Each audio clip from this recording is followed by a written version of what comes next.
Kailash Garganti and high pressure washer pump K7 model 100% copper winding વાળું બારડોલી યોગેશભાઈ આહિરને મોકલાવવા માટે machine testing થાય છે.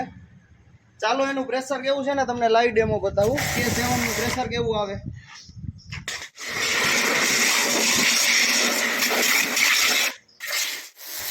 ઉઠું તોડી નાખે એવું પ્રેશર આવશે. આમાં પ્રેશર એડજસ્ટ પણ કરી શકો છો. તમારે જેટલું પ્રેશર એડજસ્ટ કરવું હોય એટલું પ્રેશર એડજસ્ટ પણ કરી શકો છો. ઓનલાઈન નીચે આપેલા મોબાઈલ નંબર ઉપર સંપર્ક કરો. ઘરે બેઠા ઓનલાઈન પણ મળી રહેશે. આપણે COD નથી કરતા, એડવાન્સ પેમેન્ટ કરવાનું રહેશે. મશીન પાવર સપ્લાય ઉપર ચાલશે અને ઓનલાઈન મંગાવવા ઉપર શેમ્પુ ફોમ ગન ફ્રી મળી રહેશે. તો રૂબરૂ અમારી શોપની વિઝિટ પણ કરી શકો છો. અમારું એડ્રેસ છે Kailash Garganti and high pressure washer pump mini bus stand પાસે જામ જોધપુર.